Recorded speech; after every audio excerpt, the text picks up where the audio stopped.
Secretary Summers, attendance. Yep. President Schaefer, absent. Vice President Reese. Present. Secretary Summers here. Treasury Hanser. Present. Trustee McDonough. Here. Trustee Schultz. Here. Trustee Whitney. Here. All right. Item number 2 on the agenda. Any changes to the board agenda? There are none. Item number 3, school presentations. Mr. Kokosetta. Yeah, you did good, huh? Good for you. Oxford Crossroads. Thank you for coming. This thing on? All right. Good evening. Thanks for spending the evening with me. For those of you who don't know me, I'm Guy Kokosetta. I'm the principal at Oxford Crossroads Day School right through the woods here. And my team members are on the thing just for clarification. In case you didn't know them, you can read them yourself. So, for those, a couple years ago, we switched from DHHS, abuse neglect wards, in our boot camp, which was a court-ordered kids, to all adjudicated youth. And spent the last about year and a half establishing some working partnerships with some juvenile justice probation type offices. We have 3 working cooperative agreements with, in the Tri-County area, Wayne County, Macomb County, and Oakland County. And we're really focused right now on substance abuse treatment. So we have a substance abuse treatment boys program, and we have a substance abuse treatment girls program where they're tied to a therapist. They do school with us Monday through Friday, therapy every day, and then Saturday and Sunday they work on didactics on campus here. It's not just a news story. It's a substance abuse is a real problem, especially in low socioeconomic situations. The pills, marijuana, alcohol, vaping, cigarettes, my kids come in. They're not going through any physical withdrawals, but the mental withdrawals are pretty bad. So it's been an interesting ride with those 2 programs. But what I wanted to talk to you tonight about is it took the better part of a year to launch our newest program, which is our LPC program. It's our Life Preparation Center. And with this program, we're getting 13 to 17-year-old males, and we're teaching them 5 different job skills on campus, along with getting their GED or diploma. But the majority, 95% of the residents in our LPC program are severely behind in credits. And they, it goes so far as they ain't even been to school since prior to COVID. And that's what we're seeing with this generation of our adjudicated youth, is it's not even a gaps in learning thing. It's a simple attendance thing. COVID hit, the shutdown happened, and then they were gone. And when I say they're gone, they're on the street, So when they come to me, it takes a lot of, TLC, establishing trust and rapport, just to get them to trust the fact they're back in school. So, seeing that on a daily basis with my team is an incredible feat. But our Life Prep program, which was supposed to launch last April, just launched in August. We are currently at 6 residents. We're going to keep it at 6 residents until we, be as perfect as it can be before we move up to our licensing number, which is 10. And on campus, it's a real cool program because they're doing everything that our maintenance guy does. They're doing everything our culinary guy does in the kitchen on a daily basis. So they're really, it's almost like a full immersion type program where they're learning these job skills from when they leave us. And then we still have our community program, which is our tuition-based program for surrounding districts for students that are expelled or long-term suspended. Super exciting stuff. A couple programs we got on the back burner right now is our educational attainment program. It kind of acts like a boarding school. If a student doesn't finish with a diploma or a GED with me, the numbers are like 98% they're going to reoffend within 3 months of leaving. So you got a kid with 2 felonies, they come to me, they do great, finish their program, they're back locked up within 6 months. It's 98%. Numbers don't lie. We do a hell of a job in Michigan compared to like other parts of the country. The only reason I know that is because I'm writing my dissertation on this stuff. So it's amazing that number is so high. But good news is when they do leave our school with a GED or diploma, that 98% drops to less than 10. So like, if we don't listen to that, I don't know what we're doing. So that this whole educational attainment program is we're going to continue their education while they're incarcerated, and we're going to work with the courts to make sure they finish with something. And you know, it's either a diploma, a GED, or at least their junior's year worth of credits. Because I think what we found out is the weight of going back to school after doing a 2-year placement away from home. It's just too much for them, you know, and they just go right back to the streets. It's a very unique thing to watch on a daily basis. But we're looking to launch this in the first of the year, so I'm super excited about that. Keep you guys informed. And then our hip hop and education program. I've been working with Nick Coco from Rochester Recording, South Street Recording in Rochester, excuse me. Great guy. You know, he was toured with Carlos Santana for years. Big into music, nice gentleman. He works with youth now, getting their music career started. And we're talking about building a stage on campus. We're talking about a recording studio, and I got some heavy hitters for some fundraising. So I'll keep you guys informed about that as well, because what we do know for a fact is music is a big motivator for my kids. Music and food, go figure, right? But I'm really excited about this. We're looking. This is not going to be till the fall of '24 for launching this program. Academic, school goals, you know, our mission and vision out there, whatever you want to call it, is we want student buy-in, you know, and that's the key. We had truancy was an issue last year because we're a non-secure facility, so a kid can honestly just get up and walk out. We're not going to tackle them or anything like that. Way too old, don't have time for it. But you know, they're in Oxford, so strength is our geography, so you always get picked up real quick, you know. But when they truant, you know, in juvenile court, it adds an automatic 2 years onto their sentence. Lockup, secure facility, ugly place. You know what I'm saying? So I'm trying to instill in them, I'm trying to let them, you know, don't try to work the system, let the system work for you, you know. We sell that to them when they get there, and they're going to stay on campus, and they're going to do what they need to do to get off probation the correct way. And I could tell you, talked about M-STEP scores, but we're not even there yet. That's how far back we got to go with this critically at-risk population. So we're going to try to reduce truancy by student buy-in. Also, you know, we want to, you know, put a plan in place so they finish something, you know, and I think that goes back to the GED and diploma. You know, right now I currently have 6 kids on a GED track, and they'll leave with a GED. So we're at 98% pass rate of GED on campus right now. The only 2% we miss is because a kid got released and he didn't have a ride back up here. It was a big mess, but you know, we're doing pretty good from a testing standpoint for that. Our SEL goals this year, you know, our strength is our size. We're a small building, 1 hall, school hall. You know, from an SEL standpoint, I want to do something different. So I've been working with Satchel Pulse, started working with them last year. It's a third party, and it's a coaching model of SEL, where my teachers and the 3 teams I created at the school get to work with a coach once a week through Zoom. And then there's didactics or lessons that go after that you work on a day or two, and then you revisit it next week at the next coaching session. Really cool program. It's super expensive. That's why, you know, it's, you know, because I'm so small, it's significantly cheaper compared to a whole district. So I'm really eager because I love the data collection tool that Satchel Pulse uses, and I will definitely keep you guys informed of the data we pull from this population of kids.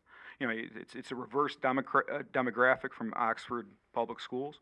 You know, we're 96% African American compared to you know, the rest of the district. So I'm looking forward to seeing what the data shows from the screener they give us and the lessons that we do. And then, you know, I always got points of pride, right? I mean, I wouldn't do this job if I didn't, you know, celebrate success. But when I tell you, every point of pride we have, it's not all roses and daisies out there. Trust me. You know, I've been in the clinic a few times. You know what I mean? But it's really cool to see kids that have 3 felony convictions on their record. You know, carjackers, kids with automatic weapons. You know, in essence, you know, these kids live in violence. So, you know, being able to watch them grow and be kids again, that's the reward in itself. But last year alone, we had eight successful GED completers, 6 high school graduates, over 600 credits recovered that were missing. That's a big deal, because these kids, like a kid, they don't go to school that much from COVID on. Like, that's a really big deal. So I'm super proud of that, and I want to thank my team for that. I got the best team in the world. If anybody's been with, in the CPS world, stuff like that, semi-independent living situations where a kid doesn't have a place to go home to, very, very difficult for the whole package to be wrapped up and passed on. We had 3 successful semi-independent living situations last year. That's a huge deal because they never take felons.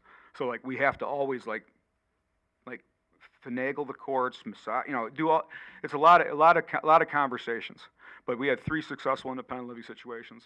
We had a successful firewood business on campus. Sold over 1,000 little bundles there. So if you guys like to burn stuff up here, come buy firewood from us. Appreciate it. It's right on Drainer Road. Little plug there. And then we have two residents on campus that are very close to completing their GED. And the reason I bring that up is the fact that we're open all year round. So such a big deal. We have a more balanced calendar than traditional year. And then in the summer, our summer school session takes up a big chunk. So that traditional feel of 12-week summer, we cut that, and now we're down to like two-week intersessions during summer. So they got 2 weeks between the summer school session and the traditional calendar, and then 2 weeks after the summer school session until the first semester we start. We started on Monday, so we're able to spread it out. And when I took the place over, they had a 3-month summer, and I realized real quick that they're not going to stay on campus if we have a 3-month summer. So being able to be open all the time is a really big deal for these kids. And that's what our points of pride visualized are. It's my team in the middle there, and then you'll see just random pictures of me with our GED completers, our graduates. You see down the right, that's me cooking up there. We got a kitchen in there. I cook for the kids if they're on their highest. We have a PBIS level system at the building. If they're on the highest level, they get a home cooked meal twice a month from me. But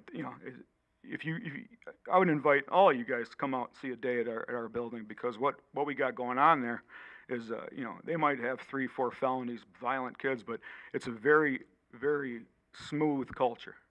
Everybody knows the process. Everybody bought in, and very rarely I think since we separated the males and females, we had I think less than a dozen discipline referrals for the entire school year last year. So big deal. We had 1 fight last year. When I took it over, we were averaging like 6 fights before third hour. So a lot of good things happening at Crossroads Day School. And I'm just blessed that Oxford Schools gives me the opportunity to be the principal there, and it's just gives us the opportunity to work with this group of kids, because they really need all the help they can get. You got any questions for me? I do have a question. Guy, so it's been a while since I've been out to Crossroads. Are all your kids reside there? You don't have any day students? Yeah, full residential. Okay, Yeah. all right. And so everybody's now on the north side? Yep. Okay. Yep. They sold the south of Drainer property to a housing development. Yep. And then just shrunk everything to the north side. Good. So we can come out there sometime for a tour? Yeah, absolutely. We did some security upgrades. We got an automated gate at the beginning. We got a pretty cool fenceless pole fence that goes around the whole property. Okay. Kids all did that, by the way. Super cool. But just email me and I'll set it up, and you guys come out and see what we do. Okay, thanks. Yeah. Thank you. Guy, thank you for coming out and sharing the story with us. I just love it. Love hearing your stories, and I think that the work that you and your team do is really important. And I have had an opportunity to come out there, and just how you're a part of that team where every student matters.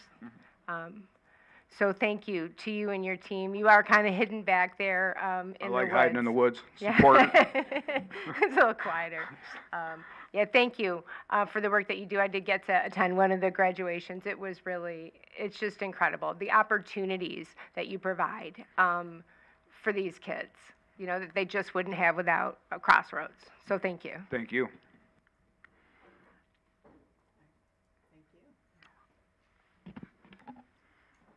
Any scheduled public comment?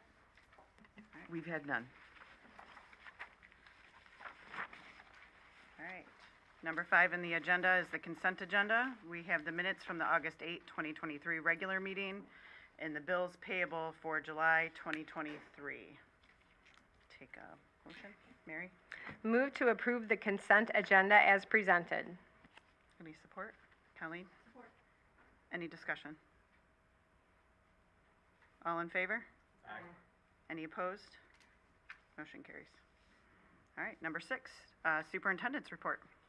We're going to start with the Oxford Addison Youth Assistant Program. Mr. Barlis.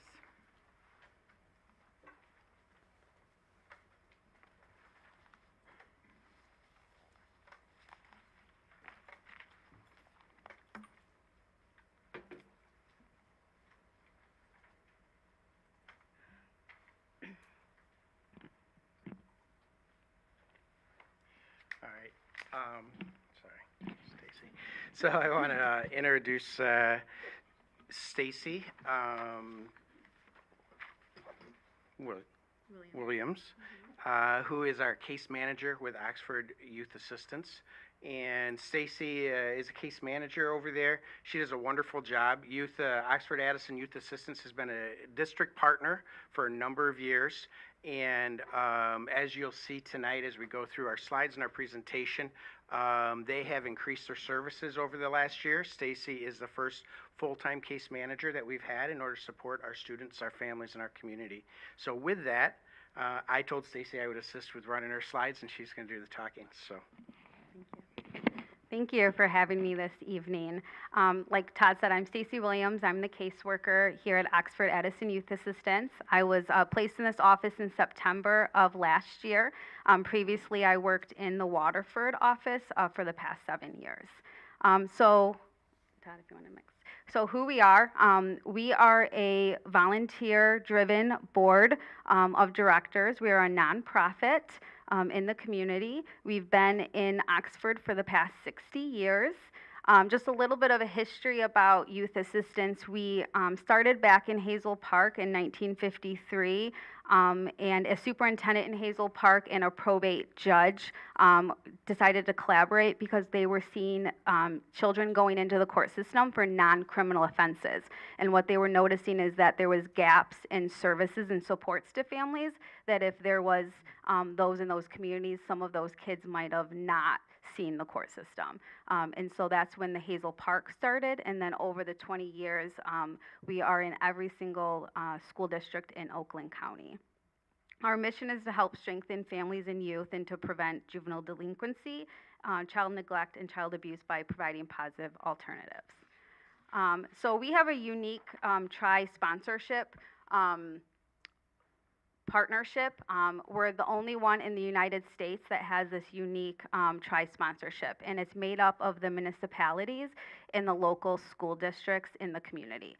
So in Oxford, we have the Township of Oxford, the Village of Oxford, Addison Township, the Village of Leonard, Oxford Community Schools, and the Oakland County Circuit Court Family Division. I'm employed through the court, so they place me here in Oxford to provide the short-term counseling and case management. And funds for my position are made through the Board of Commissioners through the Circuit Court. And then our board of directors, which are volunteers that work and live in the community, they solicit sponsors and donors from local businesses to offset the cost to run our programs that we offer to the community for free. So what are casework services? So like Todd said, I'm full-time. I work Monday through Friday. We are located inside the middle school. Our services are free to any child that resides in the Oxford School District boundaries. They're voluntary, so families can choose to participate if they would like, and we receive referrals from referral sources in the community. Once a family gets referred or a child gets referred to our office, I initiate, contact, and set up an intake appointment. And I do an extensive family assessment to gauge what are the concerns that that child is having.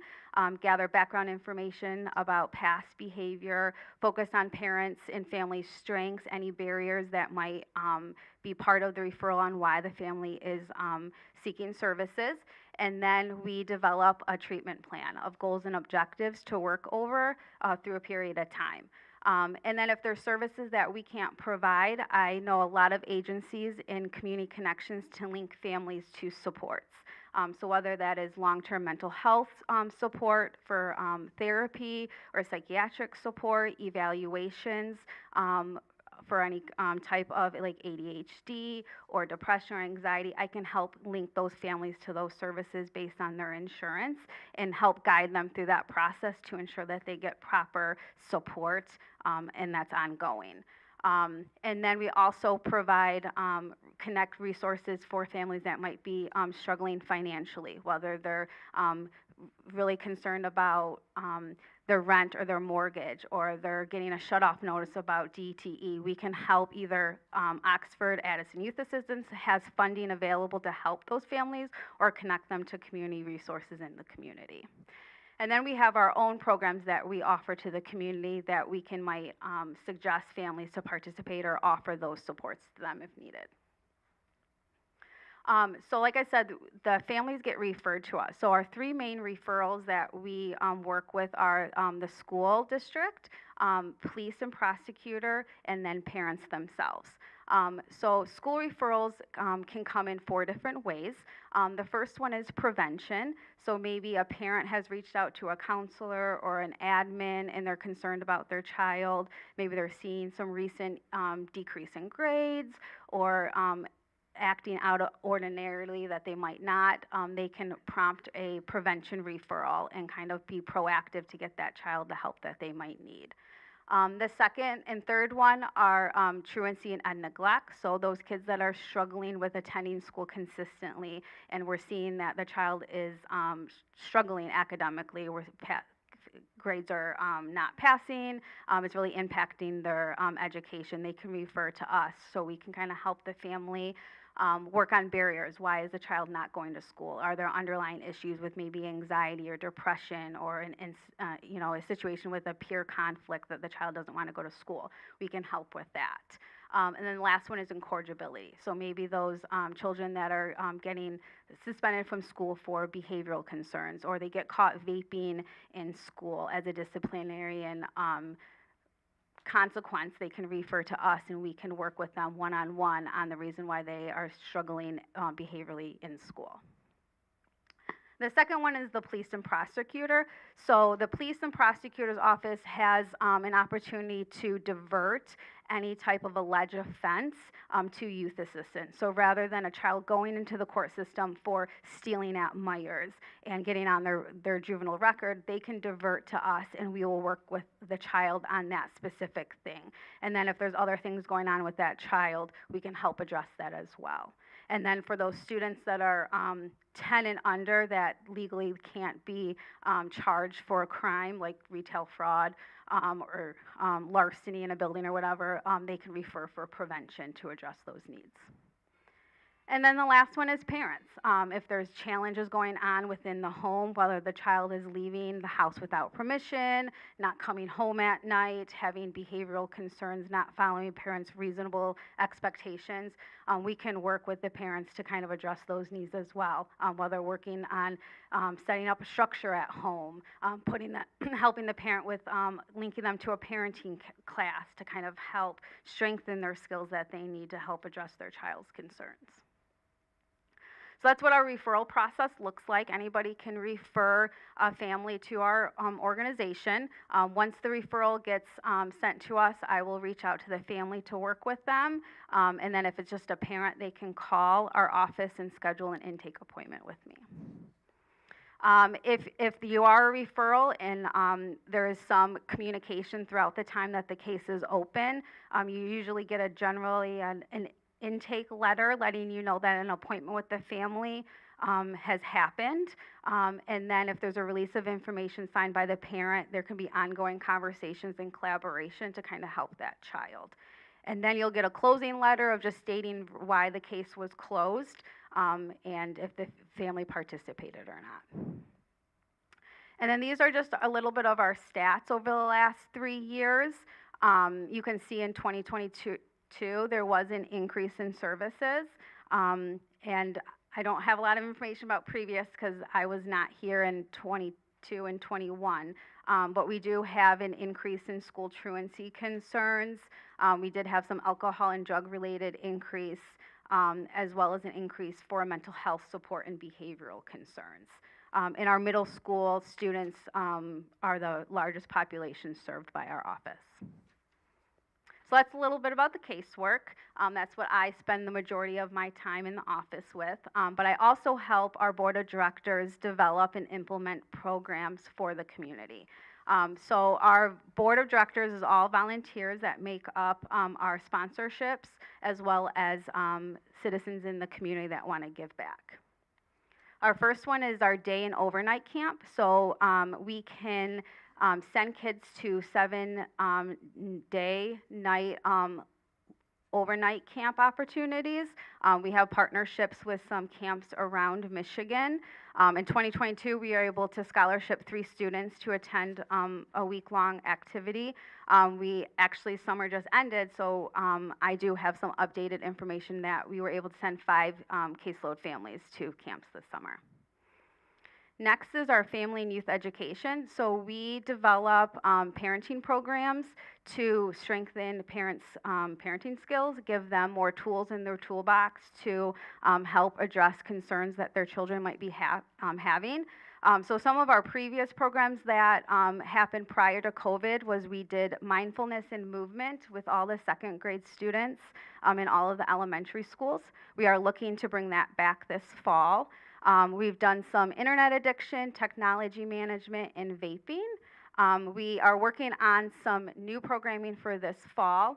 We are partnering with the Early Childhood Center and doing a 5-week Love and Logic parenting program specifically for those families that are enrolled in the district childhood center. We have No Lazy Students that's scheduled for November 6th to help parents overcome challenges that their child might be unmotivated in school or maybe appear to be lazy and not wanting to do the school. Is there other things going on with them? And then we're also looking to do a Girls Stand Strong middle school friendship group this fall as well. Then we have our Mentors Plus program. That's where we connect volunteers in the community with specific family students that might need a positive role model. And so that is a Oakland County program. It is housed out of our central office in Pontiac. We have a caseworker that specifically matches the students that I refer to them that I think would benefit from a one-on-one mentor in the community. And they usually meet about 1 to 2 hours a month and doing different activities out in the community, and we give them tickets to go to the Pistons game or Tigers games, go to an art show, and just give them a student another positive role model in their life. We have our shoplifting prevention. So in the middle school, we have our volunteer that comes out and showcases our homemade shoplifting prevention curriculum, we did the 7th and 8th graders last year because we were kind of catching up from COVID, and so going forward, every 7th grade class that goes into the middle school will get the hour-long presentation. And then Shop with a Hero, which is usually one of the community's favorite programs. We partner with the Oxford PD to identify families that would benefit from Shop with a Hero. And every December, we take those families to Myers and they get to shop for their siblings and their parents. Our skill building is very similar to our camp committee. That's where we can provide skill building scholarships for families that qualify to participate in any type of recreational or educational program. So those families don't have to be a caseload family. They don't have to have any type of referral sent to youth assistance. Families can just go on our website, fill out the application, provide us with the information of the activity, and then we will pay up to $250 towards that activity. So we're looking at those families that are the free and reduced lunch families that through the FDA guidelines those type of families. And we awarded 2 scholarships last year. I know since I've been in the office, we're probably up to 15 or 20. That service is very underutilized, and we're working on trying to let families know that that offer is available to them. And then we have just special projects that kind of encompasses other things that are going on. And so I might be working with a family that is struggling with having food on the table. So the board of directors might approve for me to provide some food for families that are struggling. Recently, we just did a paid help a family with their DTE to avoid shut-off. So there's circumstances that families come to us that need that one-time help just to get them over the bridge, and we can do that. We also provided some holiday assistance cards to caseload families last year, and we donated $200 to each of the elementary schools for their holiday giving tree. And then the last program, which is one of my favorites, and I think most, is our youth recognition. So a lot of times we really focus on those at-risk families, really trying to provide support to kids, but this is really special because we want to focus on all kids. What are they doing to give back to their community? How are they, are they volunteering in their classroom? And so we get nominations from school staff, teachers, community members, and we recognize them at a spring event. This year we're doing things a little different, and we're going to do monthly nominations starting in September. That way kids across the board can get nominated, and it's not just a short period of time in the spring when things can be hectic at the end of the year. And then our programs aren't ran without our volunteers. So if we don't have volunteers, our programs don't run. So we're always looking for volunteers to fit any of the programs that I talked to you about today, as well as we always need people to help out with fundraising and grant writing and recruiting new volunteers. So that's it. Any questions?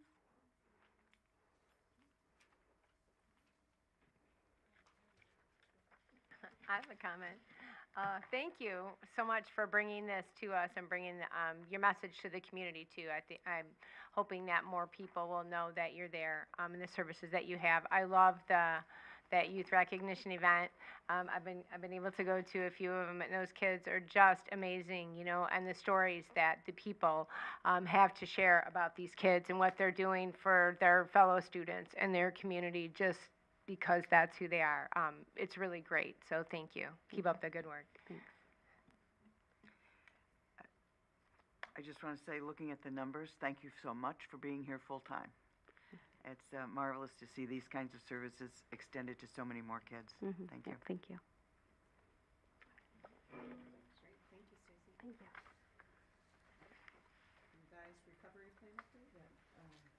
This is going to be very fast, and we're not going to go through it page by page, but you have it electronically. As you know, we brought you an update on what the recovery plan had accomplished up to this moment in time. This is now, where are we continuing, where are we enhancing, where are we adding. You'll notice the format's just a little bit different. We consolidated some sections. We reorganized how the information is presented to you. But the most important thing I want to say about it is it's becoming a living document. So we're going to be adapting it. It's going to be situational. We're going to be working with our buildings initially to see where is this fitting, where is this not, are there things we need to add, are there things we overlooked. We're going to obviously be working with our district safety committee. Also, there may be items coming from there that we're going to be putting and placing over time. We are very fortunate that the National Center for School Safety out of University of Michigan has consented to review our recovery plans, and we're going to be incorporating some of their suggestions and recommendations as they go forward with that review. And then, of course, anything that comes to us from our guidepost reports are also going to be inserted. So the only thing I want to say is this is the beginning. You'll see it change over time as we adapt it as necessary going forward. And that's the extent of my report. I don't expect you have questions tonight because you haven't had a chance to really study it, but maybe you have, and not aware of it. When does University of Michigan? The National Center for School Safety. Oh, yeah. Mm-hmm. When do they start? They already have it. We have their initial review. We're now looking at what the recommendations are to see where we can incorporate it. Oh, wonderful. All right, any other questions from the board? All right, look forward to reading it. Yeah. All right, item number C. Miss Allison.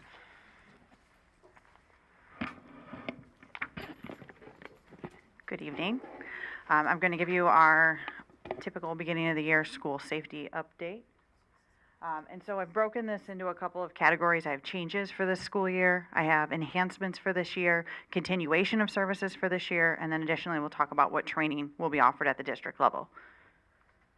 So changes that are coming for this school year is, we've discussed this with the board already, but DriftNet, we're looking to get that installed by the end of this month. What this will do, based on conversations that we've had within my department with Dr. Markovich, the guidepost recommendations is looking at 24/7 weapons detection and that 24/7 security for our buildings. This will also be an upgrade for our visiting management system, allow for the silent alarms in each classroom, which currently is not required by state law. We just have the 1 point, like our mass notification, but we do know Alyssa's law it's coming.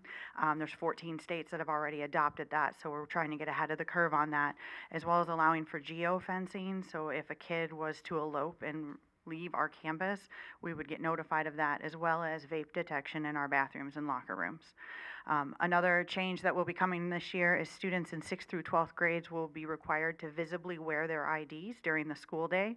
We have purchased a lanyard for every child, but they are more than welcome to wear their own.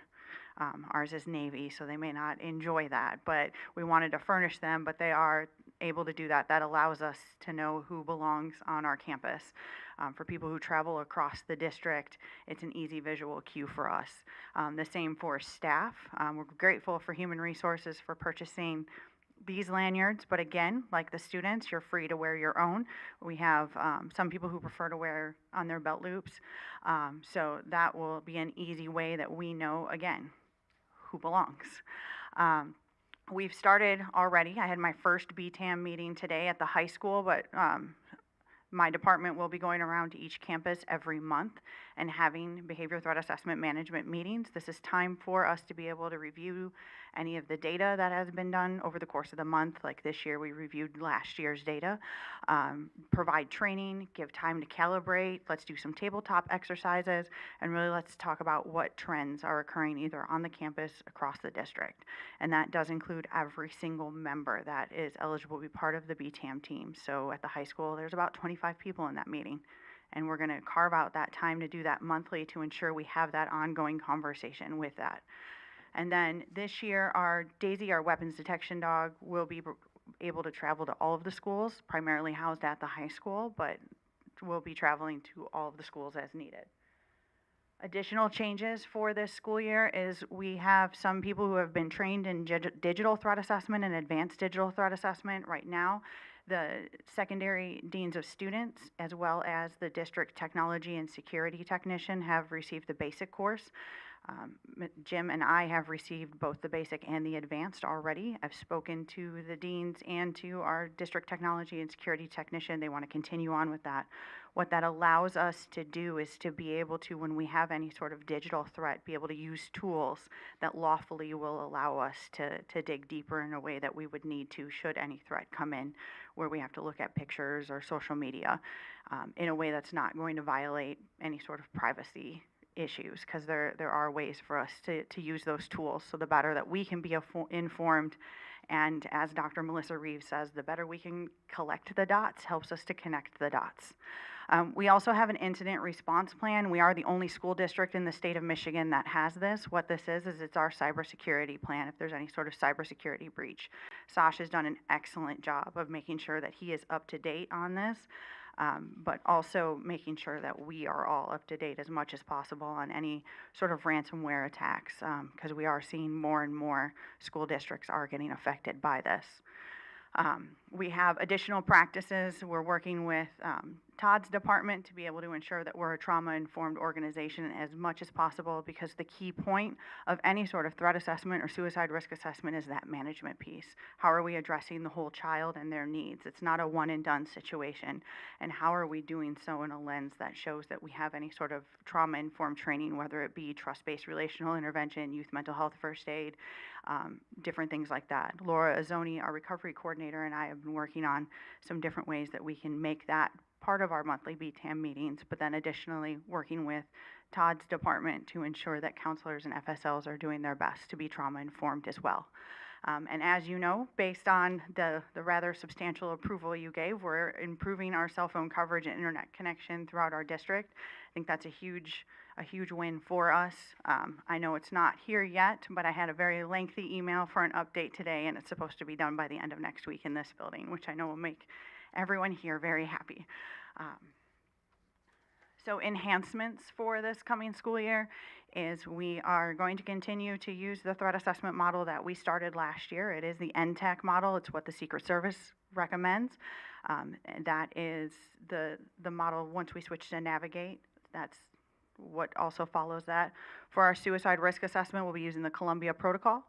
We, as bullying becomes the topic that we keep talking about and wanting to get to 0 bullying instances as a way to better track that, some of our technology department helped develop an online bullying investigation database. And so we're able to house things electronically, which will help us be able to track that data, which then allows us during those BTAM meetings to address some of those issues.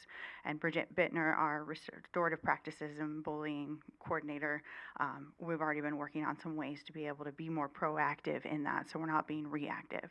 And again, that goes with reviewing data to identify any trends or needs or successes that we have in regards to discipline, threats, suicide, and bullying, because it's a constant cycle of wanting to improve. We've updated our emergency operation plans as you approved in April, and we are using the Michigan template, combining that with Prepare materials, as Oakland County has adopted Prepare as the model that they want us to use, and then we also want to use other agency recommendations. Additional enhancements is we will be completing all state required drills, but in addition to that, there will be a drill observation form completed this year. That will be done either by myself, by Jim, Mr. Wolf, Ms. Konja Collins, to be appropriately with what their school is, so that we're able to then do an after action report right after the drill to find out anything, again, any trends that we see at their school level, at the district level, and be able to address those immediately. We will be conducting annual vulnerability assessments for each building. We're using one comprehensive assessment tool. It was developed using 7 different tools through the Department of Homeland Security, the Federal Emergency Management Agency, the Occupational Safety and Health Administration, the Texas School Safety Center, Partner Alliance for Safer Schools, Cybersecurity and Infrastructure Agency, the Prepare curriculum, and the National Institute of Justice. Currently, the state of Michigan only requires that we use the Cybersecurity and Infrastructure Agency document. I didn't feel that that was a comprehensive enough building or vulnerability assessment, and instead of having to pick and choose different parts, let's just make one large one. For this school year, we will be doing that in August, September, but moving forward, that will be done in June, just so that if there are any structural things that need to be addressed by our maintenance department, they have the summer to be able to do that. And that will just be part of our ongoing as we develop our quarterly, monthly, weekly, and daily checks that our security team will be doing. Continuation of services for this coming school year. We have our partnership with the Oakland County Sheriff's Office with our SROs housed at the middle school and the high school, and we have both of them here this evening, so if Deputy Barnes, Deputy Rafalski would like to stand up. Deputy Barnes is at the middle school, Deputy Rafalski is housed at the high school. We also have Sergeant Meza and Lieutenant Patterson. They are our substation commander and second in command. So we just wanted to give face to some of the names. They do a great job, and I'm very grateful for the partnership that we have with them. Kids have developed great relationships with them. They know that if I'm calling them in the middle of the night, it's for an important thing, and they pick up their phone and they do everything that they can for us. And I would like to say thank you to all 4 of you, but specifically our 2 that are here every day, because kids are kids, they're fun. So we do appreciate all the work that you do. We also have, and wanted to introduce some of our Fortis group. We see them at our board meetings and around our campuses. We have Greg Hughes. He is the supervisor for our account. We also have Mario Bastinelli. There he is. He is the co-owner of Fortis Group. He is a lieutenant and the public information officer of the Sterling Heights Police Department as well right now. So there's some more faces to names that you see. We will continue, even though we will have DriftNet, we're going to run our security systems redundantly for this first year as we implement a new system. So Evolve will still be at the middle school and the high school. We will continue to have Zero Eyes district-wide. We will continue to require clear backpacks for students in grades 6 through 12, and we will have exterior doors secured with designated entry points. In addition, we will continue to monitor our exterior and interior door numbering. We've done that. We've moved some signs around just to ensure that they're in the proper place and they're numbered correctly. We will continue to advocate for the use of OK to Say, maintaining our AED fleet and training our staff on that, as well as using Gaggle and GoGuardian, as well as our after-hour teams that we have for both of those. We will continue to increase securities for special events as needed and use our night locks. Training that will be offered for the 2023-2024 school year is part of it is through our Vector training, which is the videos, and there's quizzes at the end of it. So new and returning employees, I'm not going to read all of them to you. And then for new employees specifically, they have additional trainings that they need to take. So there are those. Allison, we might just want to add that we have added the bullying, the threat assessment, and the suicide awareness. As Yes. well as we are adding, or are you going to get to that later? The Okay. mandatory reporting? I did not have put that one on there, but we did have the additional mandated reporting We added on there. mandatory reporting. Oh, that is child abuse. It's the third one down. I apologize. So then additionally, we have the ALICE training, depending on what year you're in. I've been taking it for lots of years, so I'm in year 5. That's the video that I review, and then eventually you go back and you have your refresher courses. We have behavioral threat assessment management training for all BTAM members. There is the full one for new to a BTAM, but then we'll also offer refresher trainings. Although we will have the monthly BTAM meetings, sometimes people need a little more than that 1 hour a month with me. And so being able to look at our schedule and see who needs a little bit more guidance and support, we're able to provide that. We will offer CPR, first aid, and AED training. There are some FEMA courses that our crisis team members and our safety security department will take. Then Navigate 360 training, that's for our BTAM team members. We have Prepare Workshops 1 and 2. Those are your crisis team members, and select other people who have different jobs should there be any sort of multi-hazard emergency. And then new to this year, we'll have threat assessment, suicide risk assessment for our support staff. And so that's taking that 8-hour BTAM training and condensing it down to 2 hours. Dr. Melissa Reeves and I worked on that this summer because one didn't exist before. We've already given that training to transportation. I have it scheduled with food services, and we'll work on scheduling the rest of the support team departments so that everyone has familiarity with what threat assessment and suicide risk assessment is.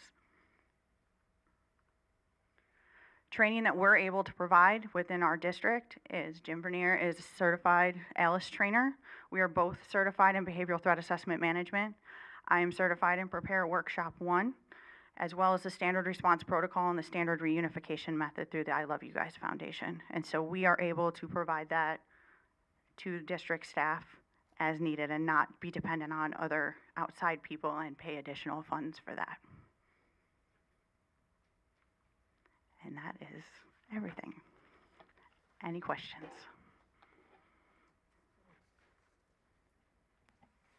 I have a question. Yes. The name tags.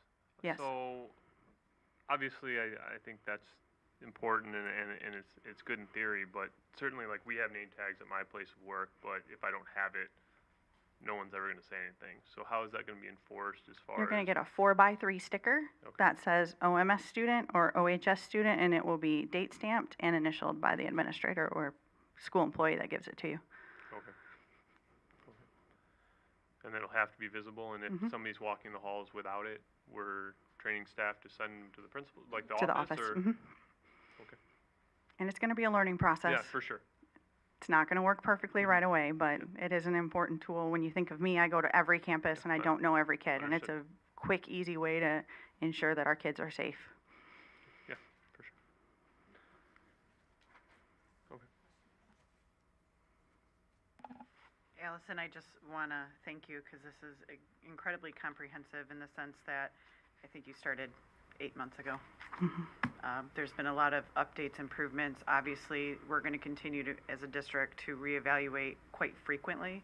And that's what I heard out of your presentation today, that this is not just a static plan on a piece of paper, that it's fluid and it's a living document and a living plan, that the district is taking safety and security and going to be leaders in it from what we're looking at. I don't think as many districts have all this. So. No, the state of Michigan still does not require threat assessment or suicide risk assessment, and at this time, 88%, including new employees, are trained in threat assessment. So there's about 10 people I have left to train. That's where that 12% comes in. We have 74% of our staff, including new employees who I haven't had an opportunity to train yet, who have already received Navigate training. We have 68% of our crisis team members who are already trained in at least Prepare Workshop 1. So we're far beyond other districts in this area. Any other questions or comments from the board? Since I'm full of comments tonight. Thank you, Dr. Williman. I really appreciate, and I know we all appreciate the time and energy and care that you and your team have put into this. And I will second Aaron's comments too about, it's important. It's great to have a plan, and it's important that we're continually following up and learning and growing. And I appreciate that stance moving forward, because the environment is forever changing, as you know. School safety is in its infancy, so. Right. So thank you to you and your team. Really appreciate all your time and effort. Thank you. All right, go ahead, moving down the agenda. The next item is the Oxford Middle School 8th grade field trip to Washington, D.C. In November of '23, it was brought to the board. I think the last meeting I was absent, unfortunately, but I will look for a motion. Okay, go ahead, Amanda. Move to approve the 8th grade field trip to Washington, D.C., November 8th through the 11th, 2023, as presented. And do I have support? Mary, is there any discussion? No. I think just the biggest point to note that they are flying this year versus doing the bus, which I'm sure parents and administrators are super excited about. But other than that, it looks pretty standard as every other year. So, all in favor? Aye. Any opposed? Motion carries. All right, item B on the agenda is the Field of Interest Endowment Fund Agreement between Four County Community Foundation and Oxford Community Schools, and I'll let Dr. Markovich lay a little bit of the groundwork for this, and then we will take a motion. So this allows the district and the permanent memorial committee that the district established to work with and use the Four County Community Foundation as the 501c3 fiduciary agent for any financial arrangements going forward with the permanent memorial. So there are two motions. One is to establish the initial relationship between those entities, and the second one then is to, going forward, once the committee becomes an organization of itself, then we can transfer the assignment of responsibilities and obligations to the newly formed organization. So if I have someone who's willing to make the motion, then we have discussion, then that's, all right, thanks. Thanks, Mary. Move to designate the superintendent as the signatory on behalf of the Board of Education to enter into a Field of Interest Endowment Fund Agreement between Four County Community Foundation and Oxford Community Schools for the purpose of establishing a fund to construct and maintain a permanent memorial in the Oxford community to honor those impacted by the November 30, 2021 Oxford High School shooting. In parentheses, a purpose within the scope of Code Section 170C2B, end parentheses. Do I have a support? Amanda? Any discussion?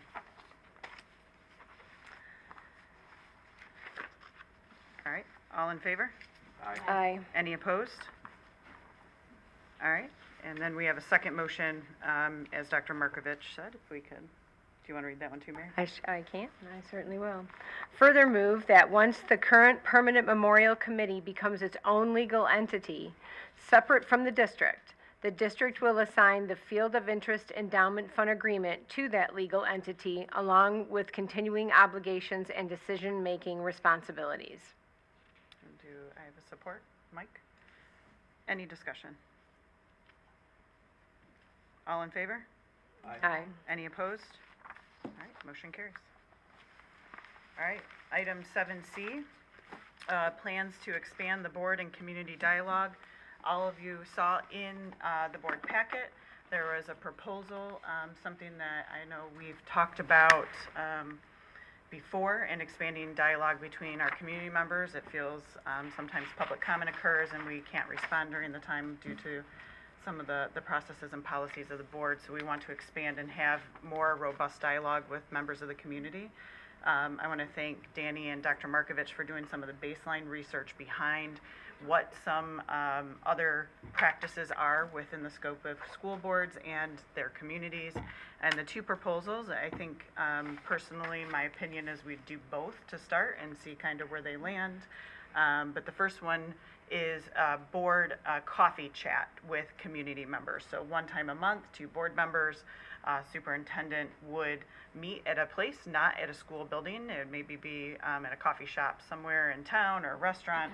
And we would be able to have an open dialogue with that, with some ground rules, and we would have resources for families. So if families need to receive any type of information, we would try to have as much stuff as we could available to them at that time, if not follow up within 24 hours and getting them those resources on who to call, what resources are available, what directions to take, and then also just to establish relationships.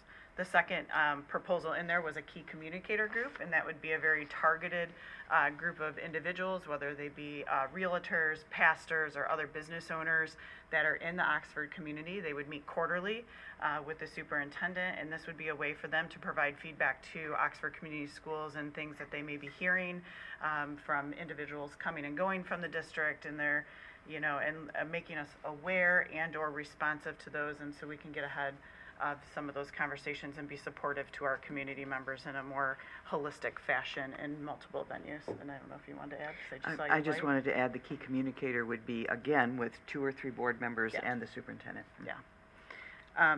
So with that, I thought I would leave it up to you guys to kind of, we've been talking about it. I just want to see what your feelings, thoughts are. And then I think we would probably need to establish when we would start doing this, once you guys. Go. I insist. Thanks. I think these are great. I think they're a great idea. I think that, just in this little bit of time that I've sat here, I mean, I can feel the frustration, I can hear the frustration from the community, and not just the people that come to the board meetings, but other people that reach out to me, and I'm sure reach out to all of you. So I think these are really a great first step. A long time ago, we used to have key communicators. And it was before I was even on the board, so I was a key communicator because I think I was a PTO mom or something. And it was very helpful. It was very beneficial to, the superintendent not only got information to the key communicators, but then as key communicators, we could get information quicker, I guess, to the superintendent saying, hey, this is what I'm hearing, give you a heads up, this is what's going on. So, I think those are a really good first step for us as a board. James?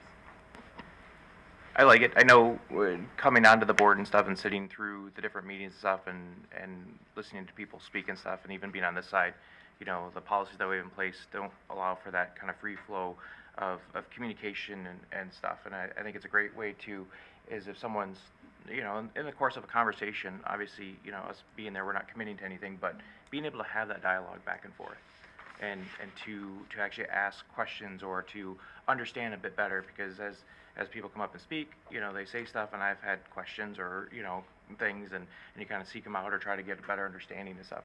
I'm just appreciative. It makes it more of a board of the community, not just us sitting here listening and doing stuff, and it just, builds that back. Any other comments or thoughts? Yeah, so I'm all for it, obviously. I think the sooner the better would be preferable in getting it started. As far as timeline goes, we can look at schedules, but I would like to start this as soon as possible. It's been in the works for quite some time, so whatever the rest of the board is good with as far as schedule goes, I would say once a month to start out with. I'm all on board. I think it'll help our community. I think it'll help us have a better understanding.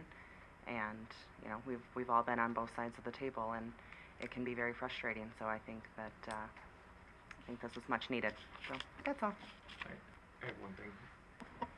As we move forward and start doing this, I know not everybody's available during the day, so I want to make sure that we're flexible.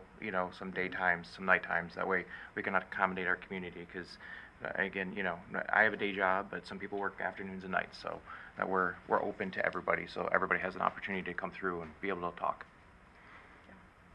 I think we're gonna have to probably kinda shoot some, or just throw some dates out, like, spaghetti noodles against the wall, see what kind of participation we get and get feedback as we go through, whether or not, Thursday evenings work. We know sports season kicks off, and a lot of families are obligated a lot of nights. So, I don't know about you guys, I also have a full-time job and kids who do sports in this district. So I would, even propose if, for Vicky, but even a Sunday once in a while if that works into people's schedules, because I can commit more time on weekends than I can most nights just due to sporting events right now. But, so I would propose, and I don't know if we need to do a vote parliamentarian on said thing, but if it's something that we're, Well, we could have a motion and a vote to move forward, but not necessarily, to move forward to have, if we have agreement from the board to ask Vicki to move forward to help us set up a plan for establishing this. Because I think before we talk about setting up dates, we need to be sure that we know what we're doing before we're scheduling dates. And I'm not saying that to slow anything down, but it's never a good idea just to start something without a plan. So it would be appropriate to have a motion to ask the superintendent to move forward with some kind of structure for these types of events. sounds good. I think that'd be pretty easy to set up. I'll make it. All right. I'm gonna wing it because it's not on the paper here. So I'd like to make a move. What's that? Nice and slow, please. Nice and slow. Because she has to get it all down. Like to make a motion to ask the superintendent to start the formal process of getting a community communication process in place for us, for the board members.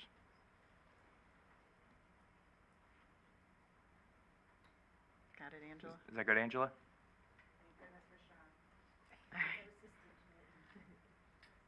All right, good. Do I have support?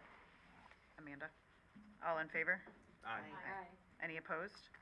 All right, motion carries. We'll look forward to starting that very soon with a plan. Yes, we will get on that. I think the community coffees might be the easier thing to begin, maybe as soon as September, as long as we can find a place and get people there.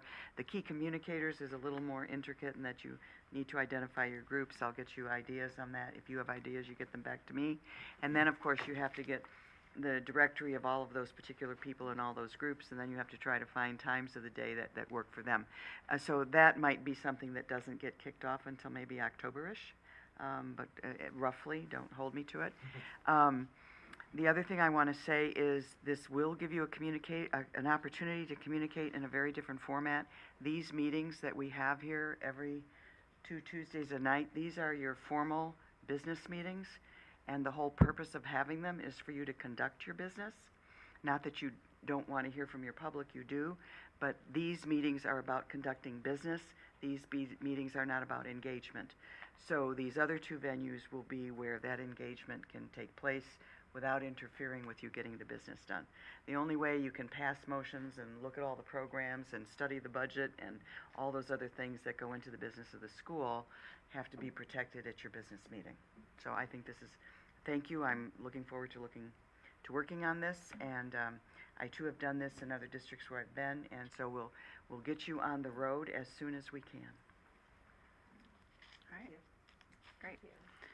All right, curriculum and instruction, Mr. Wolf?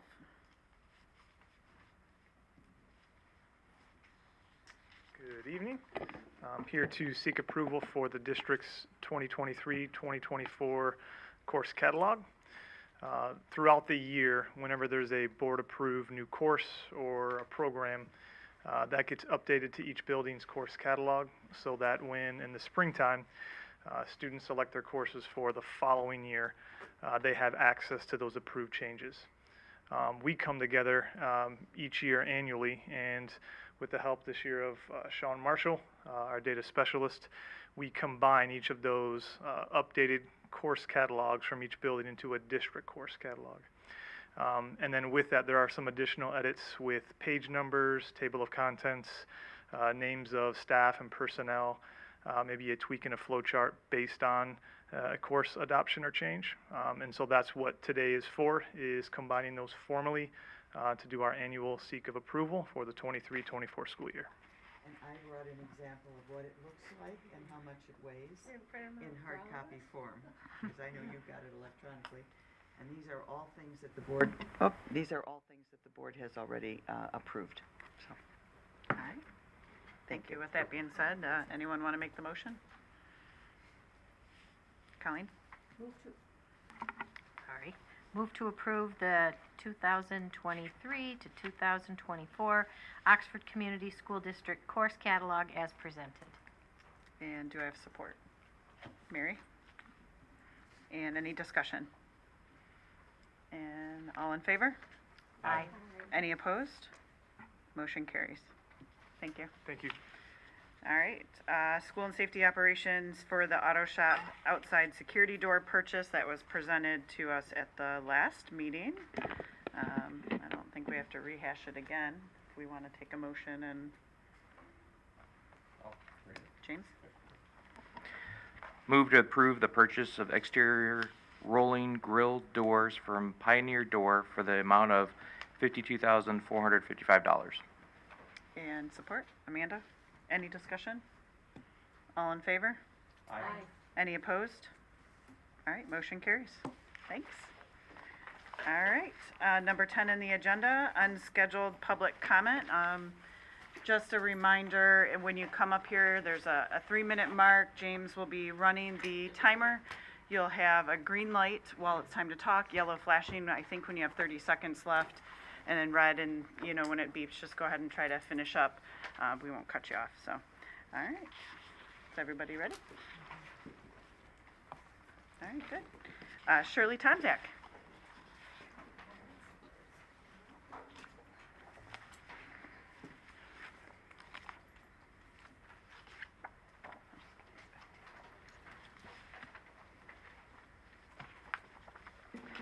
Good evening. I'm speaking tonight after watching the entire Miller hearing. I wonder how many board members watched it, but this is not the place to ask. I watched it not out of morbid curiosity, but because I felt a moral obligation to bear witness to the pain and suffering of the families and of the children who were murdered and the hundreds of others who were traumatized by the event. I believe board members had an official obligation to watch it. If you didn't watch it because you would be too uncomfortable, I'm very disappointed. If we cannot accept our history because it makes us uncomfortable, we have no hope of making the future better. For me, the most important testimony of the hearing came from Christy Gibson Marshall. When shots rang out, Christy ran into the hallway and toward the shooter, whom she saw was carrying a gun. She recognized him but did not realize he was the shooter and thought perhaps he had just picked up the gun. She called his name. She asked if he was all right. He saw her. He walked past her, and he did not shoot her. Why? Because he had a relationship with her. She had been the principal of his elementary school, and she had been kind to him as she was to all the students in her care. He had experienced her caring, and because of that, he spared her life. To me, this emphasizes the key to recovery and moving forward, and is exemplified in the building of the 42 Strong movement. The idea of high school students reaching out as mentors to younger students and being mentored themselves by adults blossoms into a caring community in which all beings are respected and supported. Metal detectors, surveillance cameras, and armed personnel may be necessary for the current moment, but to be the focus of our recovery misses the important point.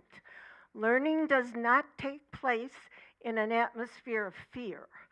Kids in crisis do not need barricaded fortresses. They need caring adults and peers. We need to spend our time and money providing a community of caring, competent adults who will model respect and inclusion so that young people can feel safe and supported by the system. So as we go forward, I would like to hear support for the vision and implementation of programs like 42 Strong. For every suggestion of installing gun safes and providing body armor, I want to hear support for more mental health services and programs that support the acceptance of all students. A metal detector might have kept the gun out of school, but it would not have kept the shooter from feeling so helpless and angry that he wished harm on everyone else, except the one person with whom he had a connection and a relationship. Thank you. Andrea Jones.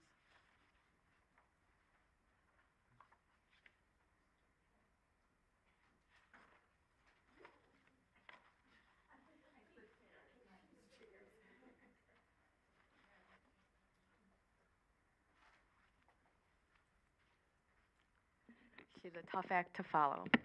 Thank you.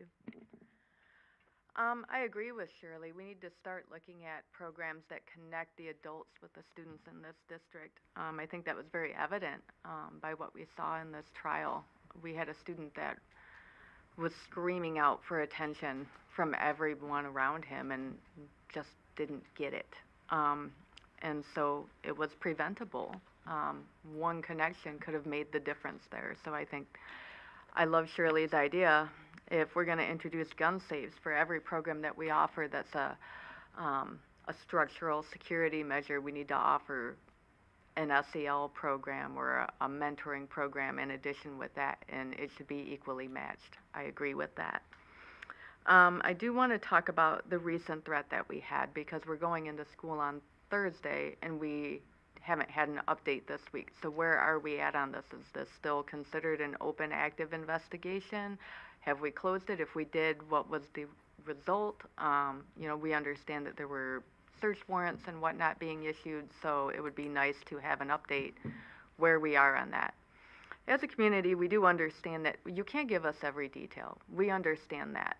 We are reasonable, but we can't accept vague. So as parents, it's important that these communications are put out to us, first of all, before we drop our children off for events. That's a big one, because when you don't do that, you're taking away our parental right, because they are our kids, and it's our decision when it's safe to give them to you in your care. So the community outreach that we saw this last week has to do a lot with that. You know, we are, as parents, going to be on edge. Our kids are on edge. Something very tragic here happened, and it's not something we're ever soon going to forget, if ever. And you want to have that trust, you want to have that relationship, that's earned. So that's where we need to be. It's not unrealistic to expect that 2 years after we've had a mass shooting here, that those protocols should have already been in place and been followed. We should not be doing that now, and it's so disheartening after all the time and energy many parents have spent emailing and coming here and speaking to find out that we still haven't done that yet. So you can't expect us to have that trust and respect for you at this point when we were already told that had been done. That's where the outrage comes. That's where the frustration and the anger comes from. This is what distrust looks like. So if you want to see that change, once again, you hold the power, not the community. We get 3 minutes to come in here and complete a whole thought about everything that's happened, and that's just simply not enough time. You guys hold the ability to respond. You have the ability to reach out to the community, have communication. If you don't like the narrative, change it. Thank you. Bobby Roop.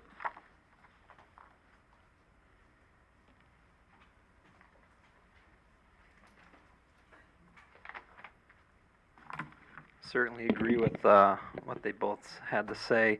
I do find it ironic that I did submit a request to speak during the scheduled portion. Apparently wasn't received, and I wanted to speak on behalf of, I did send an email directly to Vicki and copied Heather on it. I wanted to speak on community dialogue. That's what's ironic about that. So you guys put together this plan to expand the board community dialogue. I just want to read a couple things real quick. So it says the best way to cultivate a connected culture between boards of education and their communities is through ongoing strategies that engage all stakeholders. The next line is super important. The board must ensure that all voices are heard. Again, ironic that I didn't get approved to speak earlier. It goes on to say board meetings themselves are informative as the board does the business of managing the district in open session and of course provides opportunity for public comment. I love the idea of coffee with the community, the key communicator groups as well. Something that was in the recovery plan, page 9, talks about ensure our plan reflects the needs and priorities of our community at large, leading to an environment of trust, empowerment, and ownership by all. Promote transparency in the actions of our plan to gain support, commitment, and ensure sustainability. So what I wanted to kind of talk about is this word here. It says the board must ensure that all voices are heard. You guys hear what people have been saying. You can't avoid hearing something, right? You've been hearing for the last 2 years concerns from many people in the community. The difference is hearing and listening. You know what the difference between the two are? Hearing is just is something entering and processing a sound, right? Listening is the intent and action of paying attention to what that sound is. Okay, so there's a difference. Hearing, let me give you an example. My wife says a lot of things. She gives me a lot of requests. I'm not always listening to what she says, and that causes some animosity between the two of us, right? Because she says things directly into my ears, and I hear them, but I'm not listening. Then later she asks, did I do that thing? What thing? I didn't hear you say anything. Well, I said it to you. You were paying attention. No, I wasn't. So that's the difference here. We're saying things. You guys aren't listening to them. And how do I know you're not listening? Is because action's not being taken. My wife asks me to take the garbage out. I didn't hear her say it. The garbage doesn't get taken out, right? It's pretty easy to compare the two. Buck had some great examples and ideas last week, or 2 weeks ago. Are you taking action on those things? Are you listening to those things? In my world, in business, we have an open issues log that we track. I don't know if you guys have those sorts of things in your line of business, but we track open issues. Why do we do that? That way we can manage against those things. So I wanted to say this earlier when you talked about this, because I encourage you as you're in the process of putting together these teams, as you're putting together this process of community dialogue, that you might track the open issues. When people come up and say things, write them down and then track them. Does that sound good? Thank you. Thank you. Donna Blake.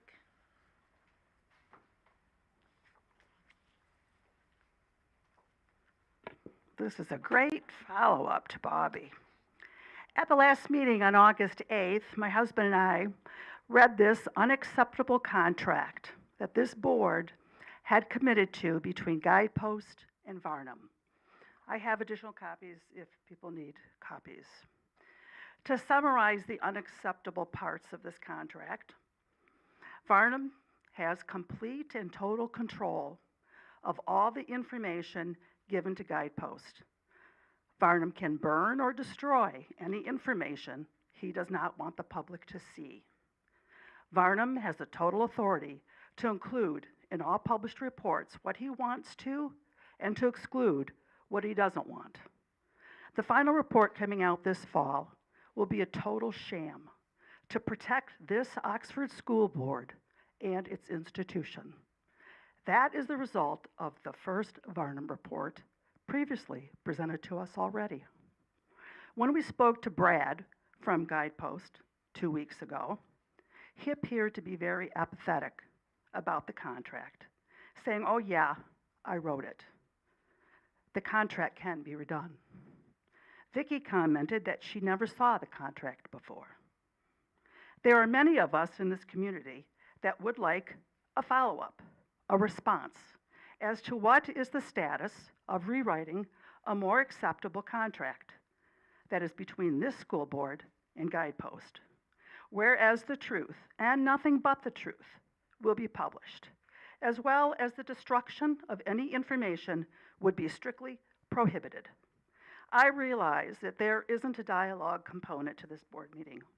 However, including it in the next board meeting with an update of a revised, more appropriate contract between this school board and Guidepost would be much appreciated. Thank you.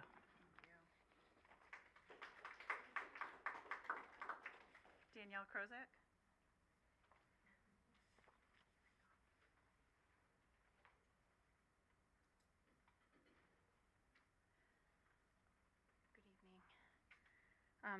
I will echo what Shirley said and also Andrea. I want to reiterate and express my concern for the way the threat was handled last week as well. When someone threatens to sexually assault, rape, kill, and shoot up the school, that's not a prank. Whether or not they had the means or the true intention, I don't care. The situation that we are in requires serious attention. This was a threat to all students, not just the 5 that were contacted, and to the teachers and to the staff. The 5 that I know about. The response was not transparent, it was not timely, nor was it trauma-informed. As a parent that contacted the administration directly on November 11th, 2021, expressing concerns of safety and potential escalation of an issue, to only be dismissed, for me, this was triggering. The emails were triggering. It feels like we take a step forward and then we take 2 steps back. You know, preparing my daughter for school one day is exciting, and the next day she's on her bed crying. So this is serious, and the way that the threat was handled last week was not okay. And we're preparing our kids for school on Thursday, and it's not okay. Last year on the first day of school, there was a threat, same thing, with a gun. So we need some understanding. We have one board member sitting there today that had a child in the school at the time. I hope that you can empathize. I'm not saying that nobody else does. I'm just saying this is hard. This is really hard. I'm asking the board specifically, to make sure that the administration puts in place the processes, the protocol, the communication that we need as parents who have gone through this tragedy, that we need to feel comfortable to take our kids to school. We need that. It's overdue. I want to comment on the Guidepost and Varnum contract. I raised this issue in August of 22. I've raised it multiple times since. This contract has been seen by all the board members here, should have been seen by all the board members here, as well as the former superintendent, as well as Vicky. I spoke to Vicky about it when I met with her. And I have asked repeatedly for an amendment to this contract for the same reasons. This was an opportunity to rebuild trust with the community. You represent the community. The contract with Varnum and or Guidepost is about the community and what we're asking for. And we're asking for an independent third-party review of what happened. That contract includes no expectation of any deliverables. Nothing. Nothing. There's nothing expected in there. There's no statement of work. There's nothing. So Guidepost is willing to amend. I've offered at least 3 times. I've sent emails on this. I'm willing to help. It might be too late. It might be too late. But that was an opportunity missed. The contract is awful. Really quick, one last thing. The latest quote on the school district's website is, "You must do the thing you think you cannot." You must do the thing you think you cannot. We think we cannot stand up and take accountability and responsibility for what happened, but we can. We're choosing not to. It's not too late. Thank you, Danielle. Mark Gillum?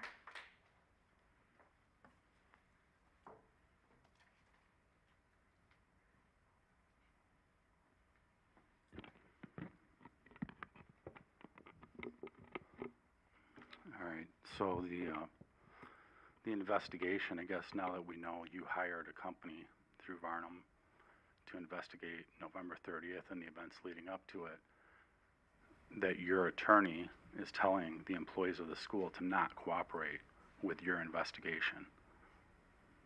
How do you expect us to find anything productive when the employees of the district are being told to shut up by your employee?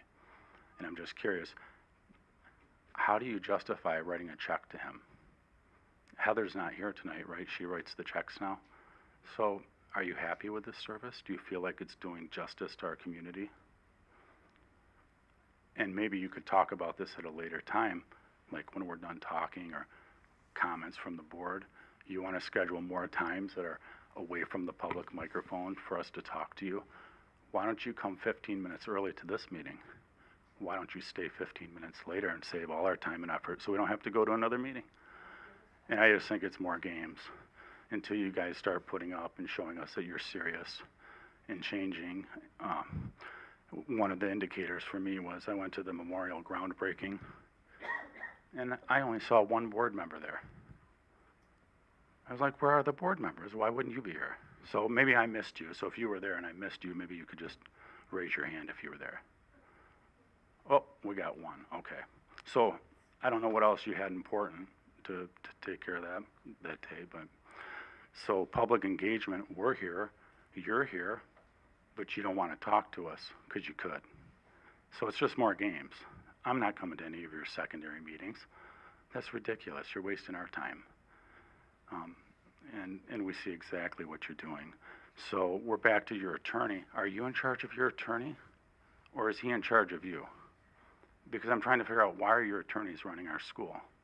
And I know there's a good portion of the population that want to be told what to do, but there's also a whole group that would like to choose for themselves. And we're going to have to find a way to accommodate both groups.